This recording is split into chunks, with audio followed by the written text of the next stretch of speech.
भगवान, एक तो वैसे ही सुबह से एक भी आलू नहीं बिका, ऊपर से मेरे सारे आलू बारिश में भीगकर खराब हो गए।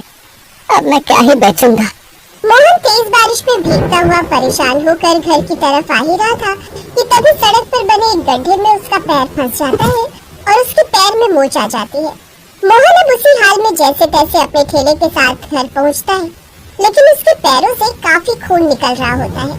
उसकी पत्नी रेखा और 8 साल का बेटा मोंटू और 5 साल की बेटी रिया उसे ऐसे देखते हैं तो वो घबरा जाते हैं। अरे ये क्या हो गया आपको? ये चोट कैसे लगी?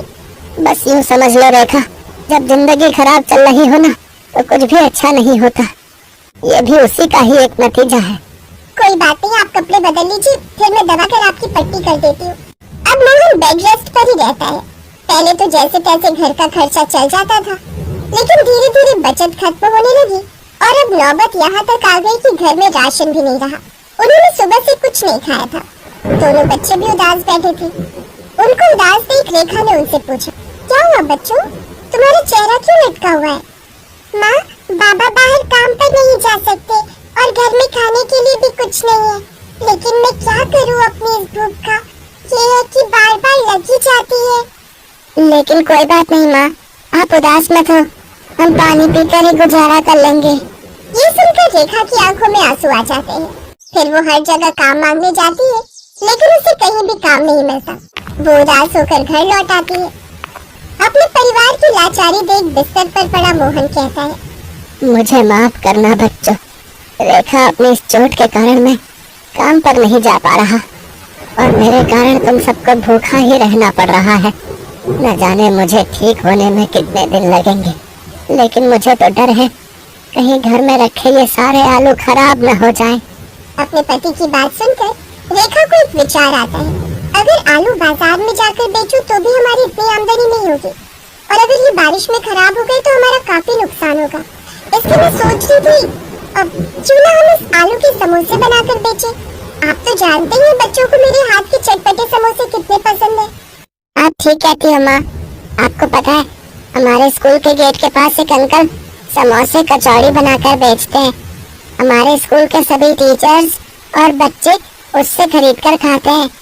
एक बार रौनक ने मुझे भी दिलवाया था, लेकिन उसका स्वाद बहुत ही बेकार था।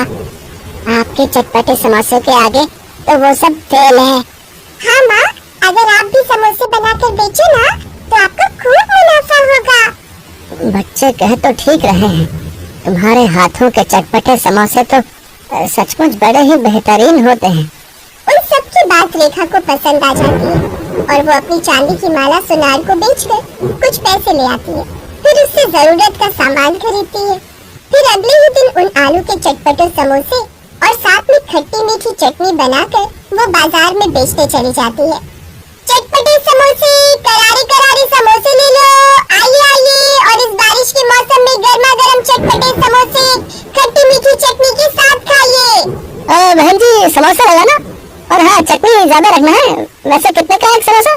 समोसा नहीं भाई साहब, बल्कि चटपटा समोसा कहिए, वो भी सिर्फ 10 रुपए में। ठीक है, फिर 2 समोसे लगा दो। रेखा जल्दी से उसके लिए चटपटे समोसे लगाती है, जिसे खाते ही ग्राहक बहुत खुश होता है और वो उसकी खूब तारीफ करता है। वाह बहन जी, क्या स्वादिष्ट समोसे बनाए हैं। आहा, मजा ही आ गया इस बारिश के मौसम में ऐसे समोसे खाकर। ऐसा करो, 8 समोसे पैक कर दो, घर पर सबके लिए लेकर जाऊंगा, सब बहुत खुश होंगे। आहा, जी अच्छी बात है। उस ग्राहक की बात आसपास के लोग सुन लेते हैं और वो सब उसके ठेले पर आते हैं और उसके समोसे खरीदते हैं। पहले ही दिन उसके सारे समोसे बिक जाते हैं। ये देख रेखा बहुत खुश होती है और वो खुशी खुशी शाम को घर चली जाती है। उस रोज वो रात को बड़े दिनों बाद सबके लिए खाने में पनीर की सब्जी बनाती है। अब ये सिलसिला हर रोज चलता है। वो रोज समोसे बनाती और बाजार में ले जाकर बेचती। ऐसे ही एक रोज वो बाजार में ठेला लगाकर खड़ी होती है कि तभी मौसम करवट लेता है। उस रोज रिया भी उसके साथ ठेले पर आई हुई होती है। हे भगवान, लगता है बहुत जोरों की बारिश शुरू होने वाली है। रिया बेटी, ठेले के नीचे त्रिपाल है, जल्दी से देना मुझे। हाँ माँ, अभी देखती हूँ। रेखा जैसे ही वो त्रिपाल बांधती है वैसे ही जोरों की बारिश शुरू हो जाती है। माँ, बादलों की गड़गड़ाहट से मुझे डर लग रहा है।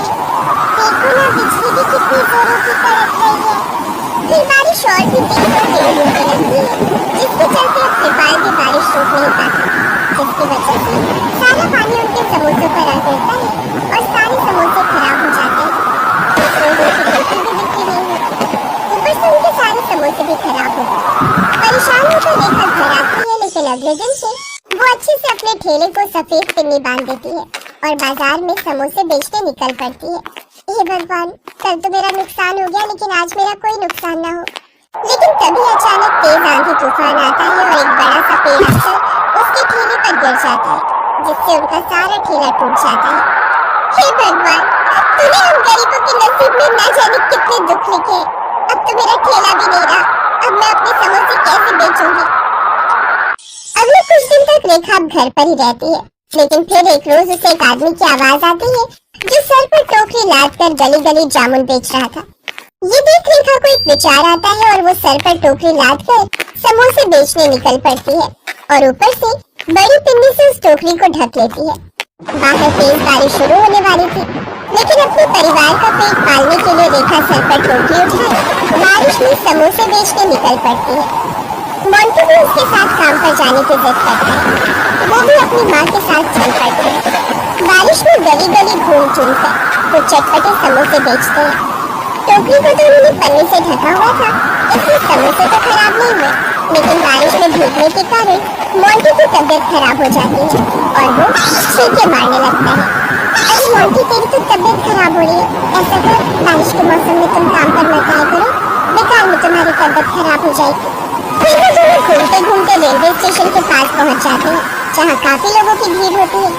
अरे, यहाँ तो कितने सारे लोग ट्रेन के इंतजार में बैठे हैं, अब तो मैं यही प्लेटफॉर्म पर आकर ही समोसे बेचूं।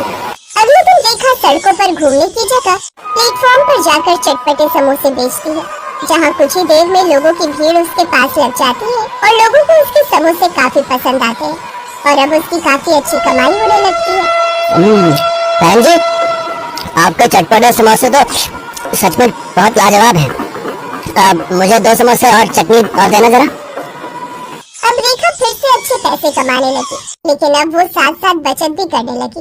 लेकिन उसका काम अच्छा चलने के कारण आसपास के फेरी वालों की बिक्री कम हो गई। अब चंदू समोसे वाले से कोई भी समोसे नहीं लेता। जब से इस औरत ने अपने चटपटे समोसे बेचने शुरू किए हैं, मेरी आमदनी काफी कम हो गई है। अब तो एक ही आइडिया है, इसको अपने साथ काम में लगा लो, मेहनत होगी सारी इसकी और कमाई करूंगा मैं।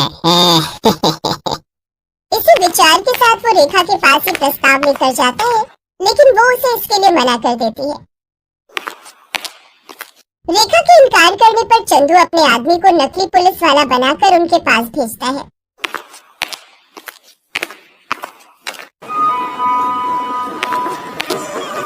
चलो यहाँ से, अब से तुम यहाँ समोसे नहीं बेचोगी। लेकिन क्यों साहब, मैं तो बराबर यहाँ ही लगाने का टैक्स भरती हूँ।